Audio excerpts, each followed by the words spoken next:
করার গুনাহ হবে, কিন্তু নামাজের উপর বিশ্বাস থাকার কারণে ঈমান গেছে না আছে।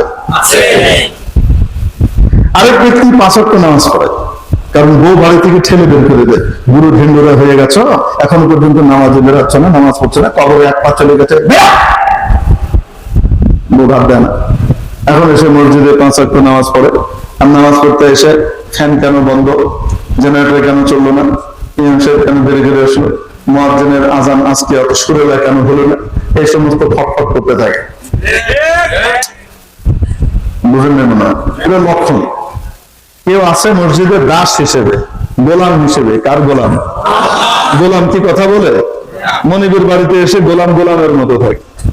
ওখানে এসে যদি মাপড়ি মারতে থাকে তাহলে বুঝতে হবে আসলে এখনো খাঁটি গোলাম হতে পারে নাই, খাঁটি গোলাম হবার জন্য চেষ্টা করা দরকার। লক্ষণ ভালো না, এনে মনিবগিরি চলবে না। এটা এমন এক দরবার, যে দরবারে পৃথিবীর সবচেয়ে বড় সম্রাট গোলাম।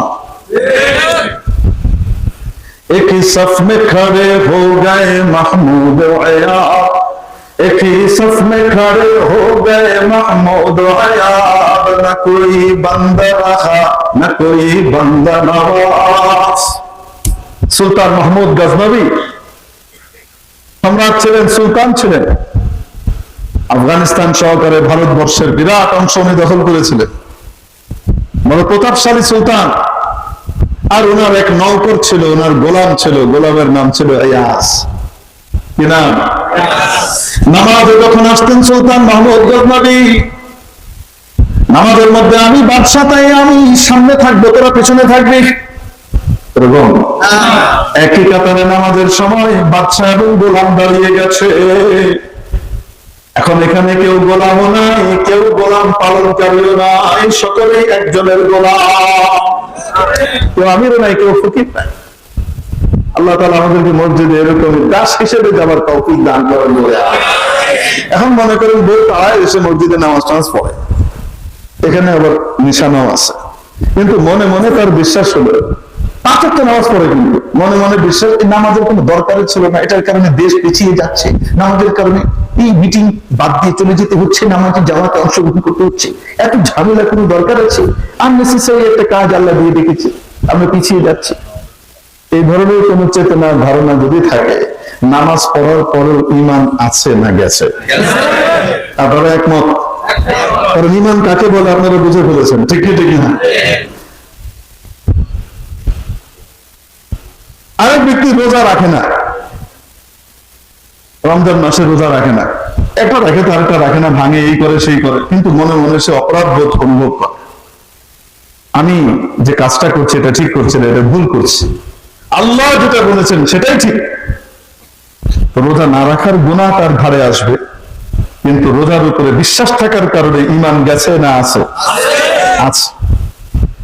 অপরদিকে রোজা রাখছে আর মনে মনে বলছে খানাখাই রোজা দিয়েছে, আমার মতো সলভেন্ট, আমার মতো সচ্ছল মানুষের জন্য কি রোজার কোনো দরকার আছে? যার বাড়িতে ভাত নাই, খাবার নাই, ও রোজা রাখবে, আমি কেন রোজা রাখবো?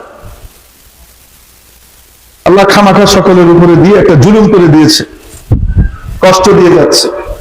যদি এ কথা মনে করে, রোজা 30টা রাখার পরও ঈমান আছে না গেছে? আসতে বলো।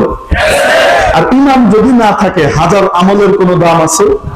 নাই। বেঈমানের আমলের কোনো কি নাই, হিসাবই নাই। আল্লাহ তাআলা বলেন যার ঈমান নাই তার আমলের ওজনই করা হবে, কিয়ামতের দিন তার আমলের কি হবে না? ওজনই হবে না। সূরা কাহফের শেষ রুকুতে আছে, দেখে নিন। যদি ঈমান না থাকে, আর ওজন তো কেন করা হবে? নেকির পাল্লা ভারী হয় না, আমলের বদির পাল্লা ভারী হয়, তো সেই হিসেবে জান্নাতে যাবে বা জাহান্নামে যাবে, ঠিক ঠিক না? যার ঈমান নাই, কাফের, তার যত ভালো কাজই থাক না কেন, ওজনই হবে না। লা নুকিমু লাহুম ইয়াওমাল কিয়ামাতি ওয়াজনা। আল্লাহ বলেন তার জন্য আমি কোনো ওজনের ব্যবস্থাই করবো না, ওজনের দরকারই নেই, ও তো বিনা হিসাবে যাবে, ও বিনা হিসাবেই কোথায়? আল্লাহর যেখানের নাম কি? জাহান্নাম। ওজন কার হবে? ঈমানদারের ওজন হবে। বুঝাতে পারিনি? ঈমানের উদাহরণ সংখ্যার মতো, আমলের উদাহরণ শূন্যের মতো।